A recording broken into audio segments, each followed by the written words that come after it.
The UU Service Committee is a UU-related organization that, while independent of the UUA, enjoys a very special relationship with the UUA. The Reverend Bill Schultz is the UUSC president that I'm pleased to introduce for his last presentation as UUSC president, and I think he may have an introduction to make as well. Bill?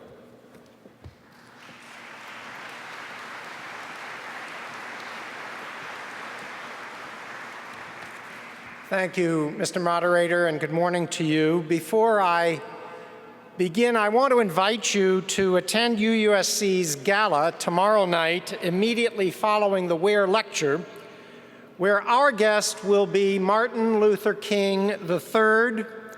He will be speaking with me on the 50th anniversary of his father's address to the General Assembly. It's in Battley South here in the Convention Center, and most importantly, dessert will be served. I hope you'll join us. This is, as Jim said, my 6th and final report to the Assembly on behalf of UUSC. On July 1st, I will be retiring both from UUSC and from full-time ministry.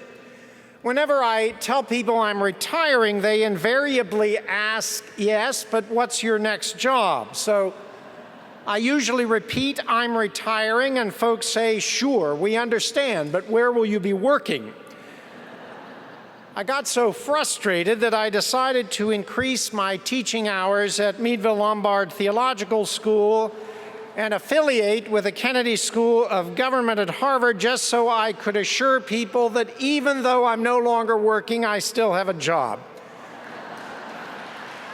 Of course, you know, to come to think of it, I've known a lot of people who had stopped working even though they still had a job. Recently,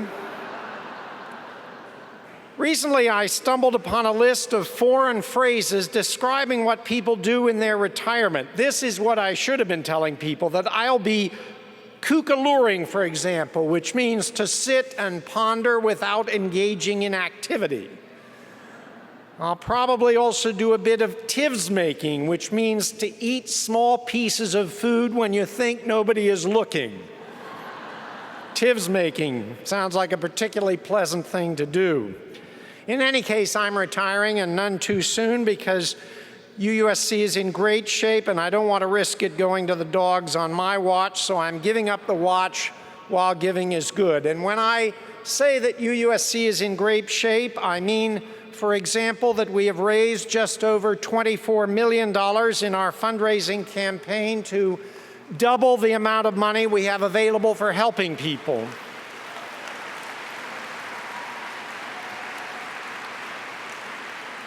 I mean that for 5 years in a row, now 5 years, we have received a 4-star rating from Charity Navigator, the highest you can get for efficient use of funds.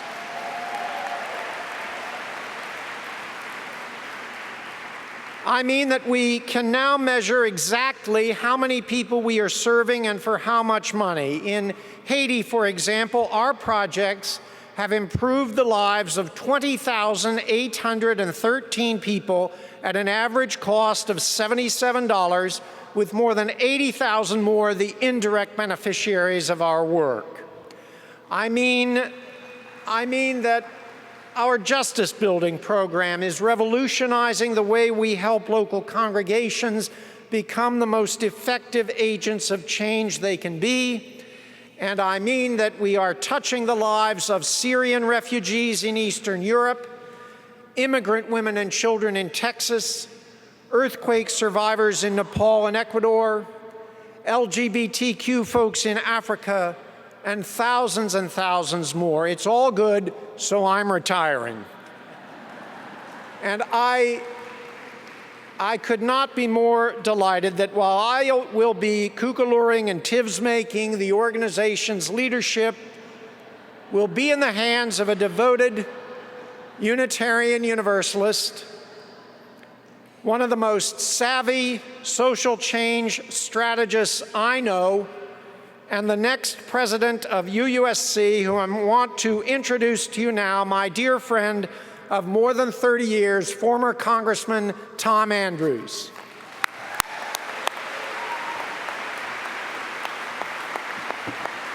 Thank you.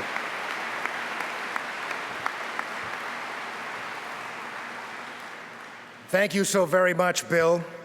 Congratulations on your retirement, and I think I speak for all assembled when we wish you the very best of TIVS making in your next incarnation.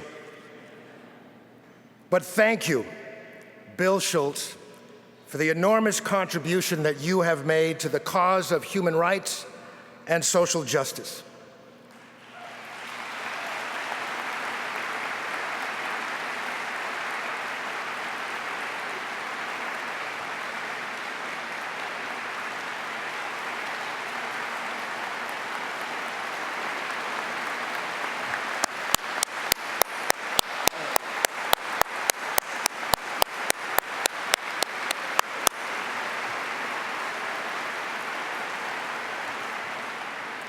For not being content to just talk the talk, but to walk the walk so powerfully and successfully. Thank you, Bill, for making our organization and indeed our world a much better and just place.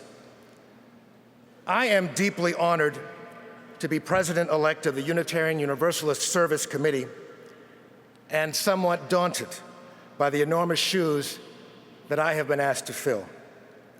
Since surviving a bout of cancer at age 16, I have been an activist for social justice and human rights. And I believe that there has never been a time, at least in my lifetime, that the mission and the values of the UUSC have been more desperately needed in our world. The stakes are so high for so many. Take global warming. The catastrophic consequences of years of unmitigated assault on our planet are being paid first and foremost by those who have had the least to do about it. They are the first in line to lose their land, to lose their water, to lose their health, to lose their livelihoods, to lose their lives. UUSC is standing with them and for them, not just as environmentalists, but as a gentle, angry people who are committed to environmental justice.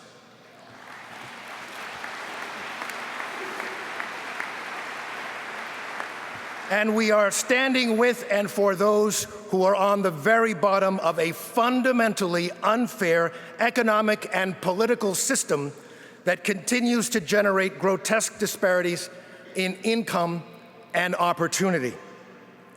And we are standing with and for those who are most at risk during a humanitarian or a natural disaster, the most marginalized, the most forgotten. And when I think of the mission of the UUSC, I think of the words of the late Bobby Kennedy, who delivered a speech to a group of students in Cape Town during the darkest days of apartheid South Africa. He said this: "It is from the numberless acts of courage and belief that human history is shaped.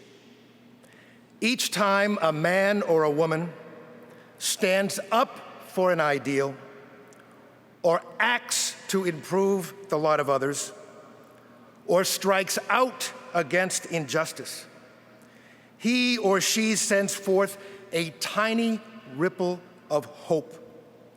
And crossing each other from a million different centers of energy and daring, those ripples build a current which can sweep down the mightiest walls of oppression and resistance."